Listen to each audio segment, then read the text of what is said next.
పచ్చని కొండలు, ప్రకృతి ఒడిలోని గిరిజన గ్రామాలు ఇప్పుడు పచ్చ కామెర్లతో వణికిపోతున్నాయి.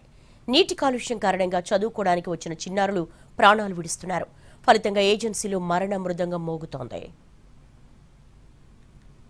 ఇది పార్వతీపురం మన్యం జిల్లా. ఇక్కడి గిరిజన సంక్షేమ ఆశ్రమ పాఠశాలలు కనీస మౌలిక సదుపాయాలు లేని కారణంగా విద్యార్థులు తరచూ అనారోగ్యం బారిన పడటం, వైద్యం అందక మరణాల వరకు పరిస్థితులు వెళుతున్నాయి. ఏజెన్సీ మండలాల్లో ఉన్న ఆశ్రమ పాఠశాలల్లో, గురుకులాల్లో రక్షిత తాగునీటి సరఫరా జరగడం లేదు. గత ప్రభుత్వం హయాంలో మంజూరైన వాటర్ ప్లాంట్లు పనిచేయకపోవడంతో ప్రస్తుత ప్రభుత్వం వాటిని పక్కన పెట్టేసింది. దాదాపు అన్ని ఆశ్రమ పాఠశాలల్లో, గురుకులాల్లోని వాటర్ ప్లాంట్లన్నీ మూలకు చేరాయి. కూటమి అధికారంలోకి వచ్చి ఏడాదిన్నర కావస్తోంది. ఇంతవరకు వాటికి మరమ్మతులైనా చేయాలి, లేదా కొత్త వాటర్ ప్లాంట్లైనా మంజూరు చేయాలి. అలాంటి చర్యలు తీసుకోకుండా అధికారులు మొక్కుబడి సందర్శనలు, పరిశీలనలతో కాలయాపన చేస్తున్నారు. కురుపాం గురుకుల పాఠశాలలో పచ్చ కామెరలు విజృంభించాయి. విద్యార్థులు పిట్టల్లా రాలిపోతున్నా ప్రభుత్వం ఉదాసీనంగా వ్యవహరించడంపై గిరిజనం భగ్గుమంటోంది. కురుపాం మండలంలోని గిరిజన సంక్షేమ ఆశ్రమ పాఠశాల.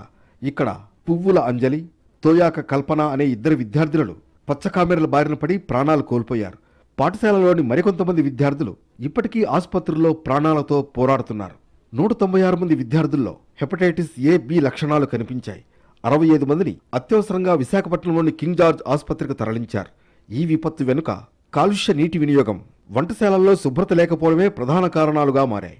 RO ప్లాంట్లు ఉండి కూడా పనిచేయకపోవడం విద్యార్థుల ఆరోగ్యాన్ని ప్రమాదంలోకి నెట్టింది. పార్కుపురం తీసుకెళ్లి పార్కుపురం నుండి మళ్ళా విజయనగరంకి తీసుకెళ్ళండి అంతే అంబులెన్స్ ఇన్ఫెక్షన్ చేయలేక అక్కడ ప్రాణం వదిలేసిందండి.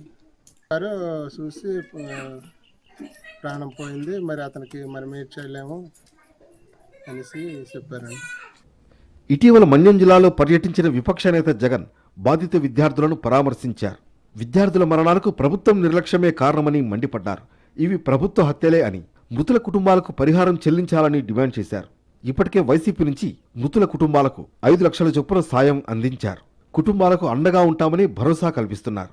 65 కేసులు, 65 మంది పిల్లలు, అంత చిన్న పిల్లలు, 5వ తరగతి పిల్లలు, 6వ తరగతి పిల్లలు, 7వ తరగతి పిల్లలు, చిన్న పిల్లలు, 65 మంది జాండీస్ వచ్చి ఇక్కడ చేరారు.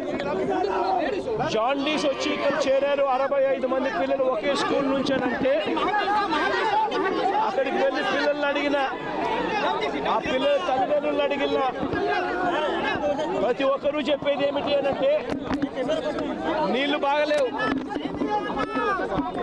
డాక్టర్లు చెప్పే మాట 65 మంది ఒకే స్కూల్ నుంచి పరిస్థితి ఎందుకు వచ్చింది అనంటే డాక్టర్లు చెప్పే మాట వాటర్ కంటామినేషన్.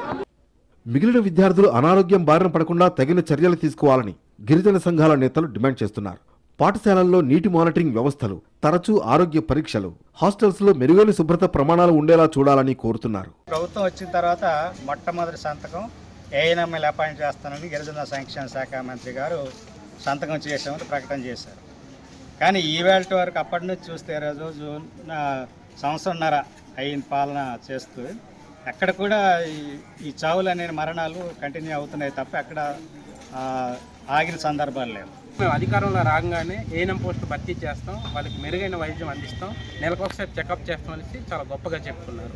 ఇప్పుడు వచ్చాక ఈరోజు మరణాలు తప్ప హామీ నిలబెట్టుకునే పరిస్థితి లేదు. ఈ గురుకులంలో ఇప్పటికీ 35 మంది విద్యార్థులకి అనారోగ్యంతో సీరియస్గా ఉంది. మరోసారి మన్యం జిల్లాలో ఇలాంటి దుస్థితి రాకుండా చూడాలని సామాజికవేత్తలు సర్కారుకు సూచిస్తున్నారు.